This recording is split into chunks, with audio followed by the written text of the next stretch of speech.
Hey folks, welcome back. Oh, we got this Chevy Impala in here, 2013 I think it is. And we got some issues with the multifunction switch. You know, does your turn signals, wipers, bright headlights, this, that, and the other. Sometimes they would complain that they noticed that the four-ways were on when they're, you know, the car is just parked. Or matter of fact, this morning I went in to unlock it, and as soon as I opened the door, I seen that the four ways were on. The car had been sitting here for 2 or 3 days, so it wasn't, you know, and I'd been by it and everything. I noticed it, so it happened right when I opened the door, which it's not doing that now, but you should be able to come in here and it's not working. But if I play with this switch long enough, there we go. So everything works, but it's just funky. And he also said, you know, that every once in a while you go to use the signal and he'll put it down like this. Obviously it's not going to now because I don't have the key on, but he don't see the arrow on. So basically it's just, he didn't complain anything about wipers or anything like that, but all of this stuff is all done together with the switch. So let's go ahead and get it replaced.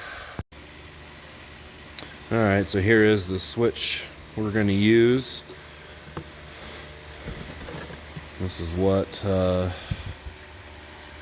it looks like. I believe there's just 2 screws that hold it actually in there, through that hole right there and through that hole right there. And 1, 2, maybe 3 different connectors on the back of there. So get this thing apart and get it replaced.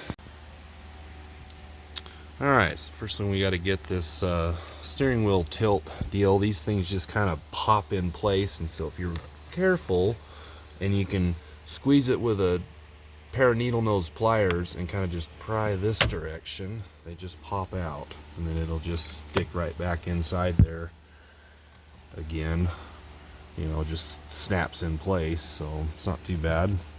And then we got a Torx screw right here we got to get out. Okay, once that screw comes out there, this is a T25. You can start pulling it apart right here.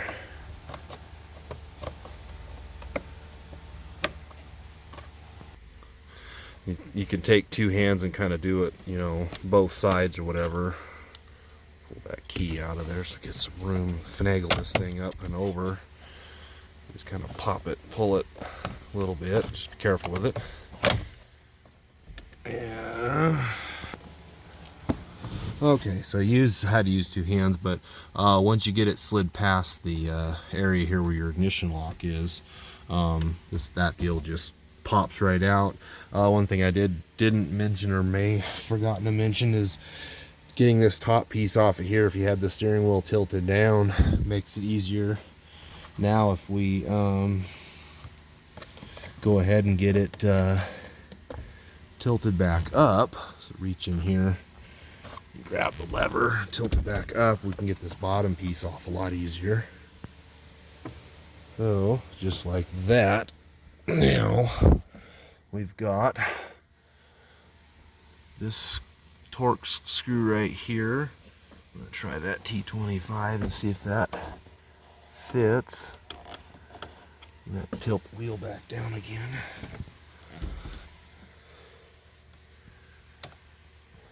And it's not.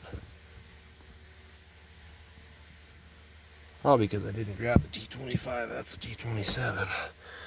So it is a T25. Okay. So we get that one. Now the other one is down here. So we need to stick the key back in and rotate the steering wheel around. And you can just barely get it, but it's possible. Okay, so once you get both those screws out of there, this will just come off. And then now we just need to unplug these connectors and plug the new ones back in. on the new, or on the new switch.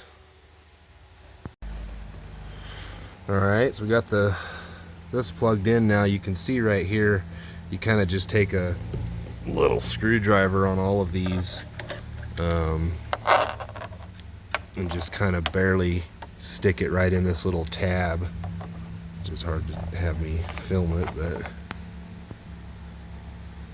just kind of like that, for all of them. And then now, you know, we got it right here, we can test this.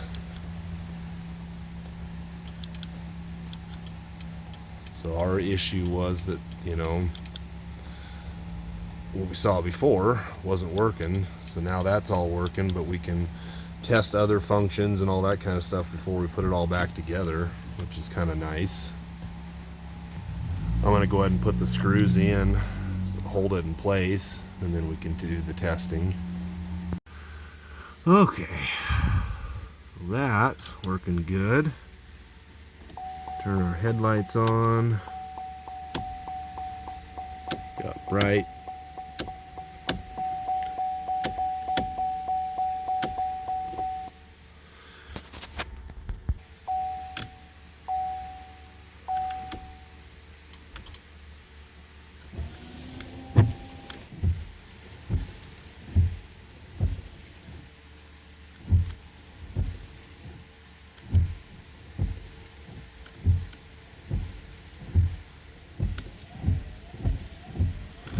Everything looks good.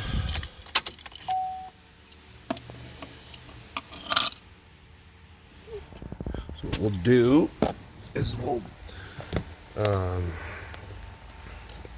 pop the steering wheel back up again, and then we'll just start with the bottom and get it finagled in here. But like I said, I'm going to need both hands to do this. Okay, so once the bottom is sort of in place, to tilt the steering wheel back down again, and then we'll finagle that piece in there. Okay, then once you get that,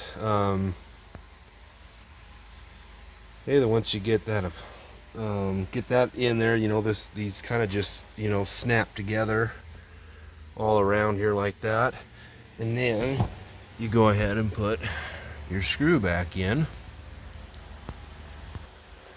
Alright, so once the screw's back in, then this deal right here pushes in here and just snaps into place. And test to make sure nothing's binding or anything like that. Do your testing again for, well, we got everything working good there. So anyways, it's not too bad.